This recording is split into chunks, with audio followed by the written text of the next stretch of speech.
네, 각 당의 선거대책위원회 인사들과 함께 선거의 판세를 살펴보는 시간입니다. 캠프 대 캠프 시작합니다. 네, 오늘은 박경미 더불어민주당 선대위 대변인, 원영섭 국민의힘 선대위 미디어 법률단장 두 분 오셨습니다. 어서 오세요. 안녕하십니까? 반갑습니다. 반갑습니다.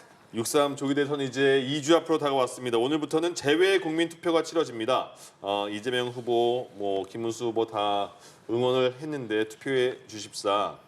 이번에 제외 투표 유권자가 25만여 명이라던데 지난 대선에서 24만여 표 차로 이재명 후보가 졌잖아요. 네. 예, 그러니까 제외 그 국민 투표도 굉장히 중요하겠어요. 네. 이번에 그 재외국민 투표율이 이제 어떻게 나올지 모르겠는데요. 예. 그리고 그 재외국민 투표율이 높아지는다면 그것이 민주당에 유리할지 불리할지 예단하기는 어렵습니다. 네. 요즘 민주당 여론조사 흐름이 사실 우호적인 것은 사실인데요. 예. 그간 자중질환에 빠졌던 국민의 힘이 회복을 하고 있고 또 막판 결집이 일어날 것이기 때문에 저희는 이제 경계의 끈을 풀지 않고 있습니다. 예. 또 저희 지지자들이 좀 이완돼서 혹시 투표장에 덜 가지 않을까. 그리고 이제 이 긴장한 국민의힘에서 투표장에 쏟아져 나오면 예. 또 의외의 결과가 나올 수도 있기 때문에 저희는 끝까지 최선을 다하겠습니다. 이제 역시 선거에 참여하는 분들 한 분이라도 유권자 투표소에 오기 위해서 노력을 많이 하시는 것 같아요. 제외 국민 투표도 마찬가지잖아요. 예, 저희도 제외 국민 투표율이 높아져야 된다고 생각은 하고 있어요. 예. 그러니까 제외 국민은 구성을 이렇게 보시면 유학생과 그리고 이제 유학생이 아닌 영주권자나 체류자들이 있습니다. 네. 근데 보통은 이제 유학생 같은 경우에는 민주당 쪽 성향이 강하고 그게 아니라 영주권자 기타 체류자 같은 경우에는 국민의힘 성향이 강하다고 이렇게 분석을 하거든요. 예. 근데 이번에는 2030들도 이제 국민의힘 쪽으로 많이 이렇게 그 여론이 조성되고 있다라는 게 저번 이제 탄핵 정국 이후에 밝혀지고 있는 사실들이라서 예. 최대한 이제 재외국민 투표율을 올리는 것이 국민의힘에서는 유리하다는 생각을 기본적으로 가지고 있어요. 그리고 외국에 나가면 다 애국자가 된다고 하지 않습니까? 예. 그리고 투표를 하려면 이제 굉장히 먼 거리를 가서 투표를 해야 되는 그런 좀 고생은 있어요. 하지만 전통적으로 그럼에도 불구하고 거리상의 그런 문제가 있음에도 불구하고 20대 대선에서도 72.6% 정도 기록을 했기 때문에 예. 기본적으로 투표율은 높습니다. 그래서 이런 투표율들이 높으면 높을수록 국민의 힘에는 긍정적으로 작용하리라고 예측됩니다. 그렇군요. 네, 자, 이재명 후보가 이틀째 수도권 표심 잡기에 나서고 있는데요. 커피 원가 120원 논란에 대해서 입을 열었습니다. 말을 왜곡하면 선전포고라며 국민의힘을 정면으로 비판했는데 먼저 어떻게 들으셨는지 여쭤볼게요. 근데 이게 왜 말을 왜곡하는 건지 제가 좀 납득하기가 어려운데요. 예. 커피 원가 120원이라는 이야기는 본인이 직접 하신 이야기지 않습니까? 그리고 커피 원가 120원이라는 게 누가 보더라도 커피 원가가 굉장히 저렴하다. 또는 이제 그 커피값은 그에 비해서 원가에 비해서는 좀 고액이지 않냐라고 그런 취지로 하지 않았을까 누구라도 추론을 할 수 있는 부분이거든요. 그거를 조작했다라고 하는 건 좀 납득이 되지 않고 이런 문제 가지고 그 공직선거법으로 고발까지 하신 걸로 제가 알고 있는데 네. 과거에 이제 그 이재명 후보가 본인이 그 공직선거법과 관련해서 20에서 사진을 그 확대 스크랩한 거 가지고 조작이라고 하고 법원에서도 2심에서는 조작이라는 식으로 그렇게 판결이 나온 적이 있는데 그것이 대법원에서 다시 뒤집혔습니다. 예. 그런 것처럼 본인이 가지고 있는 어떤 공직선거법 위반을 돌이켜 보시고 그리고 어떻게 하면 이제 정말 그 정상적인 선거운동, 네거티브나 고소고발을 안마하지 않는 선거운동을 할 수 있는지를 고민해 보셨으면 좋겠습니다. 네, 왜곡이 아니다. 커피값을 둘러싼 공방쯤은 어떻게 보고 계세요? 네, 커피값 120원만 부각시키는 것은 분명한 왜곡이죠. 그 전체 맥락을 보라 이렇게 후보께서도 TV토론 때 말씀을 하셨는데요. 예. 계곡 정비 상황에서 닭죽보다는 좀 더 수익성이 높은 커피로 전환을 하고 그러면 여러 가지 그 제도적인 지원을 하겠고 그렇게 되면은 국민들의 계곡 이용권도 보장이 되면서 또 상인의 권리나 이익 창출도 되는 이런 윈윈의 어떤 균형점을 제시하신 것인데 그 전체 맥락 중에서 커피 원가 120원만 드러내서 계속 무슨 커피 120원 챌린지를 하고 이러는 것은 예. 굉장히 좀 부적절하다고 생각합니다. 네. 그 국민의힘 커피 챌린지는 지금 효과를 어떻게 보고 계세요? 예, 뭐 저희는 뭐 그 기본적으로 이재명 후보가 가지고 있는 이 자영업의 현실에 대한 인식이 어떤 거냐 이런 예. 부분을 그 커피 원가 120원이라는 단어로 굉장히 드러낼 수 있다라고 생각을 하고 있습니다. 예. 뭐 그런 부분들에 대해서 설사 뭐 민주당과의 공방이 있다 하더라도 그런 부분을 뭐 전략 삼아서 제시하는 거는 유권자들의 알 권리를 지키는 거라고 생각하고 있습니다. 예. 이 부분이 그러니까 그 지난 대선에서 대파 논쟁하고 비슷한 것 같아요. 총선인가요? 아무튼 예. 네, 근데 총선에서. 대파 875원하고는 이게 예. 차원이 다른 게요. 그거는 전체 맥락이 그거였습니다. 그러니까 윤석열 정부의 실정으로 물가가 폭등했고 대파 가격도 굉장히 뭐 3,000원, 5,000원 이렇게 됐는데 예. 할인을 거듭해서 875원짜리 대파를 만들고 그걸 흔들면서 그게 마치 실제 물가인 것처럼 호도했잖아요. 예. 이거랑은 이제 차원이 다른 거죠. 그거는 전체 맥락을 봐도 대파 875원인 것이고 예. 이거는 전체 중에서 극히 일부를 부각시킨 것입니다. 그리고 오늘은 이제 커피에서 벗어나서 넘어서서 네. 물론 커피 챌린지도 계속 하시지만 호텔 경제학을 아, 계속 그러네요. 말씀을 예. 하시던데요. 그거는 경제가 돈맥경화에 머무르지 않고 예. 순환이 중요하다는 순환 경제학을 강조하기 위한 그것을 위해서 이제 단순화시켜서 우화로 만든 것인데 예. 그걸 가지고 계속 공격을 하시는데 그거 역시 그 순환 경제학을 좀 쉽게 설명하기 위한 그런 우화라는 점을 예. 충분히 감안해 주셔야 됩니다. 알겠습니다. 김문수 후보도 수도권 공략 같이 하고 있습니다. 유세 중에 이렇게 표현했어요. 왜냐하면 어제부터 그 이재명 후보가 방탄 유리로 이제 유세하고 있잖아요. 네. 거기에 대한 얘기인 것 같은데 나는 경호가 필요 없다. 총 맞을 일 있으면 맞겠다. 김문수 후보가 한 말이에요. 또 도둑들이 모여서 대법원장 불러서 특검하고 청문회하면 대한민국이 망한다. 이렇게 굉장히 날을 세운 것 같은데요. 어떻게 평가하십니까?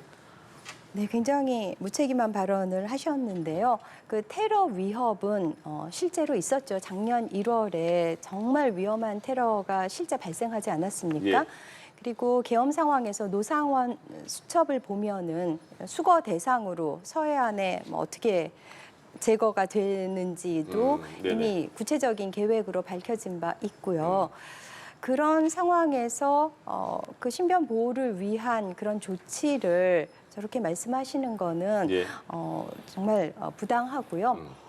사실 그 이재명 후보도 김문수 후보도 자연인 개인이 아니라 예. 국민들의 지지를 받는 공인이잖아요. 그러니까 두 분 다 신변의 안전은 정말 필요한데 김문수 후보님은 굉장히 극단적인 발언을 하셨습니다. 그리고 좀 전에 말씀하신 바처럼 도둑들이 모여서 대법원장 불러 특검한다 그러셨는데요. 우리가 아무 일도 없는데 대법원장 특검을 합니까? 항소심에서 무죄 났던 것을 대법원에서 유죄 취지로 짧은 기간 내에 파기환송을 하는 그런 사법 쿠데타를 일으켰기 때문에 그런 예. 폭거를 했기 때문에 그 과정을 밝히겠다는 것이죠. 그리고 도둑들이라고 하셨는데 도대체 어떤 측면에서 도둑이라고 하는지 이 대선 후보면은 조금 진중하게 표현을 하셨으면 하는 바람입니다. 예. 반론 들어보겠습니다. 근데 뭐 경호는 당연히 필요하긴 해요. 네네. 근데 경호가 필요 없다라고 이야기하는 거는 일종의 뭐 수사라고 말씀을 드리고 싶고 과거에도 이제 대통령들이 취임할 때마다 그런 국민들과의 거리를 줄이기 위해서 그 과잉 경호를 하지 말라 이런 발언들을 항상 하셨었거든요. 예. 그러니까 그런 차원으로 이야기를 하시면 될 것 같고 뭐 이재명 후보든 김문수 후보든 경호는 필요합니다. 그런데 지금 이제 그 이재명 후보가 하는 그런 경호나 이런 것들은 예. 기본적인 경호 수준을 좀 넘어서 가지고 아니 누가 총을 본인한테 쏠까라는 걸 생각하시는 것 같은데 이게 예. 좀 비상식적인 그런 예측이 아닌가라는 생각이 들어요. 그러니까 아까 뭐 테러를 당했다고 하시지만 네. 그때는 대통령 후보로서의 경호는 없는 상태였고 지금은 어쨌든 사람들이 경호를 제대로 붙어서 진행을 하고 있지 않습니까? 예. 게다가 어떻게 생각하시는지 모르겠지만 이재명 후보를 반대하는 그런 반대하는 국민들이 있다 그러더라도 이재명 후보가 뭐 감옥 가길 바라는 건 원할 수도 있고 그리고 이 대선에서 떨어지길 원하는 건 원할 수 있어도 예. 총으로 쏘기를 원하는 사람이 있을까는 저는 사실 상식적으로 납득이 안 되거든요. 근데 제보가 온다니까 그런 거 아니에요? 예, 예. 네. 근데 인천 그 공항을 제보도 통해서 경찰 쪽에서는 뭐 그게 확인된 바 없다라고 또 그런 이야기도 하니까 예. 저는 일단은 상식적으로 납득이 안 되고 그리고 대법원장과 불러가지고 이런 청문회를 한다 그러는데 파기환송심을 그렇게 빨리 하는 게 어딨냐라고 하는 주장이 민주당의 핵심인 것 같아요. 그런데 그게 그 고등에서 무죄가 되고 나서 상고심에서 빨리 결론을 내려달라는 그 주장은 민주당에서 했었습니다. 그러니까 무죄가 그대로 확정될 거라고 생각해서 그랬는지 모르겠지만 예. 빨리 그 대법원에서 판결 선고해달라고 이야기를 한 건 민주당이었는데 결론이 본인들이 원하는 결론이 아니라 그래가지고 마치 대법원이 굉장히 어떤 그 상상할 수도 없는 그런 짓을 한 것처럼 매도하는 건 그 부적절하다고 봐요. 네. 예. 자, 이런 가운데 국민의힘 김용태 비상대책위원장이 대선을 2주 앞두고 후보 배우자들의 생중계 토론회를 열자고 제안했습니다. 이에 대한 대선 후보들의 반응을 화면으로 함께 보시고 대담 이어가겠습니다.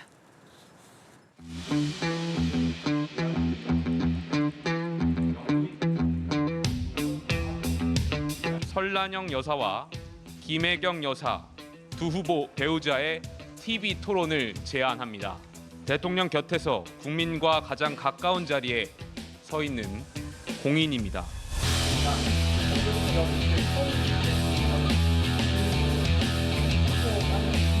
검증이 될 필요가 있다면 검증도 하고 또 뭐 토론도 하든지 배우자, 가족 이런 부분에 대해서도 국민들이 알 필요가 있고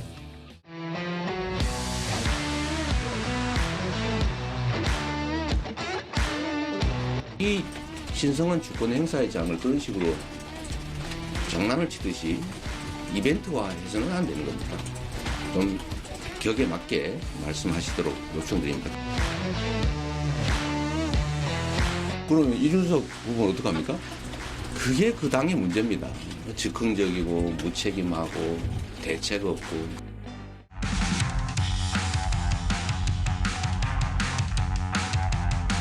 제발 스스로 작전이 안 나오면은 돈 주고 컨설턴트를 쓰든지 했으면 좋겠습니다. 김용태 위원장이 앞에 있었으면 저한테 엄청 혼났을 겁니다.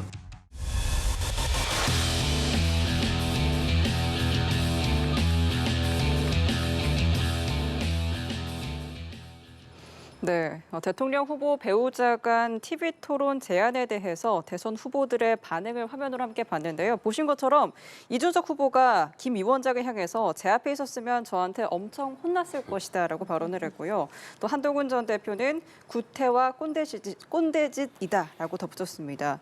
자, 이러한 공방을 좀 어떻게 보셨는지 먼저 여쭤볼게요. 네, 김용태 비대위원장도 또 그분을 보좌하는 분들도 정무적인 감각이 제로인 것 같습니다. 대통령 배우자 이랬을 때 온 국민이 떠올리는 것은 국민의힘의 아킬레스건인 김건희 여사잖아요. 그래서 김건희 여사를 소환하는 일을 왜 했을지, 그리고 이 대통령이 됐을 때 김건희 여사처럼 그렇게 국정농단을 하고 국정 개입을 한다라는 전제를 한 것인지, 그리고 김문수 후보께서 배우자를 검증하기 위해서 토론회를 한다는 말씀을 하셨는데요. 예. 그러면 뭐 장모 토론회도 하고 아들 토론회도 하고 다 줄줄이 해야 되나? 그렇고 이 검증은 토론회가 아니더라도 언론에서 많이 하고 있지 않습니까? 그리고 제가 이 대선에서 배우자 토론회를 하는 국가가 있는지 열심히 구글링을 해봤는데 없더라고요. 예. 그래서 AI, 챗GPT하고 퍼플렉스티한테 물어봤더니 없는 것 같다고 답을 해요. 뭐 있을지는 모르겠지만은요. 지금은 그렇게 배우자 검증을 위한 토론회 이런 거 얘기할 때가 아니라 후보자 자체에 대한 검증에 집중할 때이고요. 이렇게 정치를 희화화하지 않았으면 좋겠습니다. 네. 네, 이 토론 제안 하나로 당내에서도 좀 이견이 있었던 것 같은데요. 당내에서 이견은 있었고요. 그리고 뭐 즉흥적이라는 의견에도 일견 동의를 하는데요. 그런데 한번 생각해 볼 필요가 있는 거는 과거에 이제 뭐 김건희 여사 문제로 계속 이제 민주당에서는 수사, 조사, 검증 그리고 뭐 특검법 이런 것들을 계속 요구를 하지 않았습니까? 예. 그런데 그런 부분을 이런 그 대선 기간의 토론회로 한번 미리 검증을 한다 그러면 국민들의 알 권리도 보존이 되고 거기에 따른 유권자들의 선택권도 보장하지 않는가라는 그런 아주 신박한 아이디어에서 출발하지 않았나 싶어요. 근데 지금 이제 설란영 여사에 대해서 조금 신도름 같은 게 생기고 있습니다. 무슨 말이냐면 굉장히 그 말씀도 정제돼 있고 예. 하지만 그런 정제된 말씀 속에서도 굉장히 재치가 있어요. 그리고 본인이 이제 아주 어려운 그 삶을 살아오면서 그런 스토리도 굉장히 좀 우리가 몰랐던 스토리가 많은데다가 예. 그 엄격한 공직자의 아내로서의 그런 자세, 그런 귀감으로 삼을 만한 요소들이 굉장히 많거든요. 네. 예, 만약 그렇다 그러면 정말 그동안 민주당은 계속 그 영부인에 대해서 그 스토킹적인 그런 공격을 계속해 왔는데 이번에 아예 그러지 말고 대선 전에 한번 토론회 한번 해보자. 뭐 이런 거는 제안으로서는 괜찮아요. 예. 저는 뭐 그게 나쁘다고 생각하지 않고 그리고 알겠습니다. 뭐 이준석 후보나 뭐 한동훈 전 대표나 이런 여러 가지 이야기를 하는데 어쨌든 영부인에 대한 영부인이라는 그 존재도 중요한 그런 표심의 중요 요소라는 점에서는 이런 논란 자체가 나쁘지 않다고 생각합니다. 알겠습니다. 네. 그 이준석 후보가 뭐 나한테 엄청 혼났을 것 예. 거기에 대해서 또 한동훈 후보는 뭐 꼰대짓은 나이와 무관하다 이렇게 주거니 받거니 했는데 정말 깐죽거림에 있어서 쌍벽을 이루는 두 분의 공방이 또 가관이고요. 근데 그 이준석 후보의 경우는 지난 TV 토론 때 보면 본인이 좀 토론의 잔기술을 가지고 좀 토론에서 압도한다고 이렇게 생각을 하는 것 같아요. 실제 예. 개혁신당에서는 TV 토론을 기점으로 이준석 후보의 지지율이 뭐 반등을 할 것이다. 예. 그렇게 이제 자신을 하는 것 같은데 예. 국민들께서는 그렇게 잔기술로, 그러니까 이준석 후보의 같은 경우는 이제 프레임을 정해놓고 네. 그런 질문을 던지고 거기다 답변할 기회를 안 주고 예. 그냥 본인이 마무리를 하면서 규정 지어버리는 예. 그런 수법을 쓰는데요.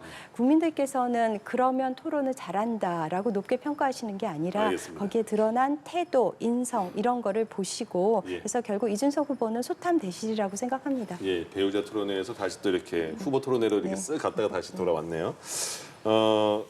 한동훈 전 대표 이제 김문수 후보에게 몇 가지를 제안했고 그 몇 가지가 이제 그 해결이 된 이후에 지원 유세를 하는 건데, 근데 이게 오늘부터 부산 유세 시작했잖아요. 한동훈 후보가 전 대표가 김문수 후보랑은 같이 안 다닐 생각인가 보죠? 이게 좀 굉장히 좀 유례가 없는 그런 예. 선거 지원을 하고 계신 것 이게 같아요. 지원이 맞는 건지도 모르겠고. 예, 원래 그 같이 경선을 했던 분들은 의뢰 관례적으로 예.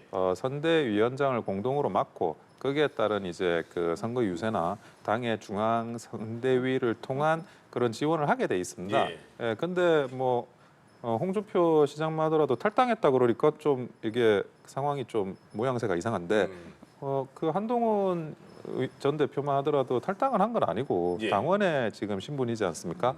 그럼에도 불구하고 선대위와는 같이 움직이지 않고 따로 움직이시겠다고 하는데 예. 근데 뭐 일단은 그 형식이나 절차는 뭐 그럴 수 있다고 봐요. 본인의 의지가 중요하니까. 하지만 그것이 정말 그 후보의 당선을 위한 네. 그런 지원이 돼야 된다라고 생각이 들고 이 부분과 관련해 가지고 뭐 당원이나 지지자들이나 현장을 가보면 정말 이 한동훈 전 대표가 김문수 후보를 위해서 지원을 하는구나라는 걸 느낄 수 있을 거거든요. 예. 그러니까 누구한테 뭐 말로 언론에 그 문구 몇 가지로 만드는 게 아니라 그 현장에서 보는 당원과 지지자들이 판단하실 거라는 그 말씀은 드립니다. 예, 그래서 지금 보시는 것처럼 저 이번 그 유세 유니폼을 입을 것이냐 안 입을 것이냐도 굉장히 궁금했었는데 그래도 입고 이렇게 지원을 어쨌든 같이는 아니지만 지원 합니다. 내일은 대구 가고 그 이후에 뭐 청주, 강원 쪽으로 쭉 훑는데 어쨌든 혼자 다니는 거예요 유세는요. 이 경선 이후에 기타 치고 먹방으로 라방 하셨었잖아요.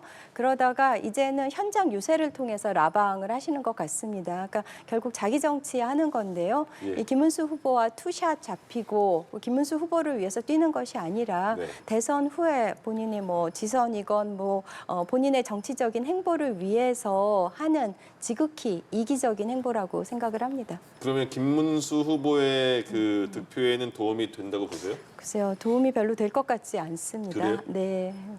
그래요? 그러니까 김문수 후보를 띄워주고 김문수 예. 후보가 주인공인 그런 유세를 해야 되는데 본인이 돋보이기 위한 예. 그런 자기의 길을 가고 있는 거잖아요. 이거에 대해서 한번 말씀 들어볼까요?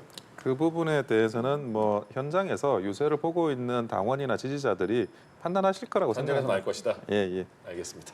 네, 알겠습니다. 자, 이런 가운데 홍준표 전 시장을 설득하기 위해서 미국 하와이로 찾아간 국민의힘 의원들이 윤석열 전 대통령이 탈당하기 때문에 김문수 국민의힘 대선 후보를 지지한다는 홍 시장의 뜻을 전했습니다.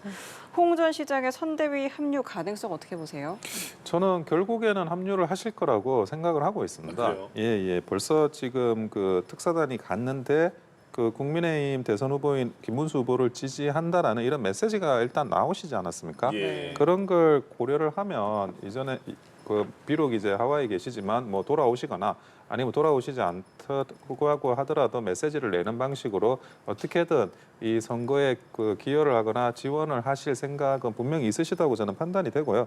홍준표 전 시장만 하더라도 박근혜 대통령 탄핵 이후에 당 대표로서 그리고 대선 후보로서 굉장히 그 힘든 시절의 리더십을 보여주시면서 당을 이끄신 분입니다. 예. 비록 이제 뭐 여러 가지 경선 과정에 그런 서운한 면이 있어가지고 탈당을 하신 것 같은데, 근데 저는 뭐 정계 은퇴를 하시는 건 아니라고 분명히 또 다시 말씀하셨고, 그렇죠. 그리고 그러면 뭐 홍준표 전 시장이 정치를 할 곳은 국민의힘밖에 없다고 저는 생각하고 있어요. 근데 국민의힘 탈당한 게 정계 은퇴라고 한 말이었다 이렇게 말했어요. 네, 근데 그 정계 은퇴라는 말을 다시 또 살짝 바꾸신 걸로 제가 아는데, 네.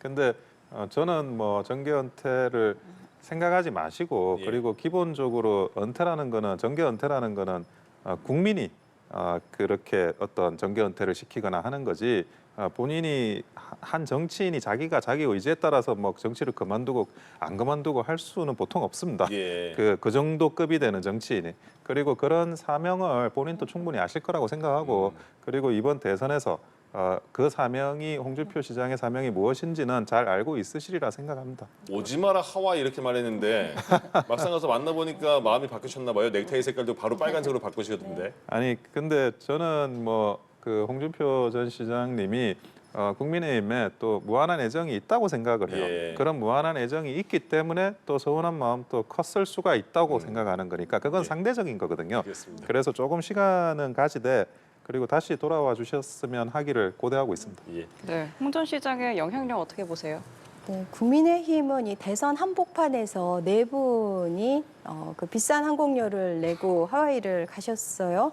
뭐 하와이 특사인지 하와이 유랑단인지는 잘 모르겠지만은 그 하와이 특사단의 최대 성과는 프로필 사진 푸사의 넥타이 색깔을 바꾼 게 아마 유일한 성과인 것 같습니다.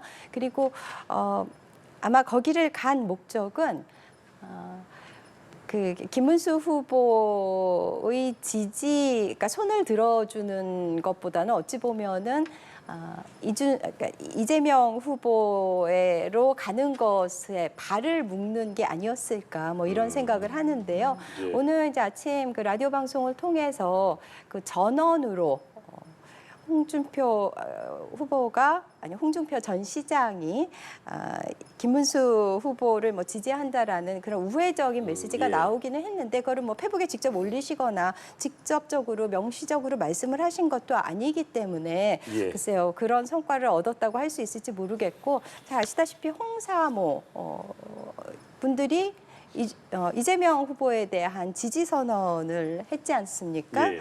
그래서 글쎄요 그 홍준표 그러니까 전 시장께서 페북에 남겼던 여러 그 국민의힘에 대한 비판적인 글을 볼 때 힘을 보태주실지 모르겠습니다.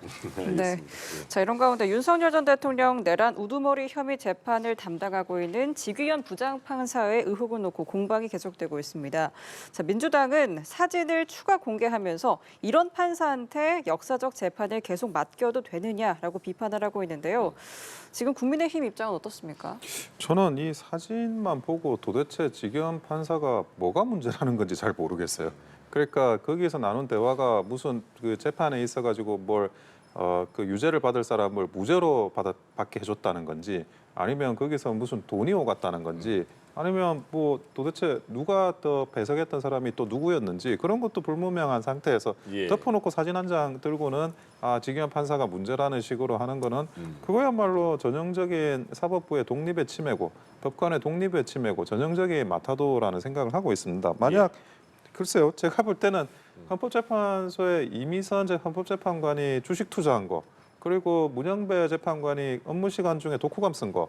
사실은 그게 이거보다 훨씬 더 뭐 맥락도 딱 국민들한테 알아듣고 실제로 그건 팩트였고 그리고 나서 더 그 법관으로서 용납이 안 되는 행위였는데 그런 분들한테 대해서는 뭐라고 한마디 했습니까? 그런데 지경 판사는 그냥 사진 한 장밖에 없어요. 사진 한 장밖에 없고 뭐 예. 녹음이 있는지 녹취가 있는지 어느 대화가 뭐가 잘못됐다는 건지 모르는 상태로 이렇게 덮어놓고 공격하는 거는 굉장한 그런 그 마치 자기가 대통령이라도 벌써 된 것 같은 이재명 후보 측의 오만함이라고 보여집니다. 예. 네, 선거 전변 이슈로 사법 리스크가 부상하는 모습인데 좀 어떻게 보셨어요? 저는 지금 원 대변인님의 말씀을 듣고 굉장히 경악을 했는데요. 예. 그 룸살롱 사진을 문영배 전 헌재 소장 권한대행의 독후감 쓴 거랑 지금 비교를 하셨어요. 그거보다 훨씬 더 양질의 것이고 문제가 없는 것이라고 말씀을 하셨는데요. 저는 제 귀를 의심했습니다. 업무상에 했던 독후감 쓴 거 네네. 말씀하셨습니다. 예. 그 업무 시간에 이제 독후감을 쓴 것, 물론 그것이 업무에 집중을 못했다는 뭐 그런 방증일 수는 있을지 몰라도 그거와 그 부적절하게 룸사롱에 가 있는 사진을 비교하시다니요.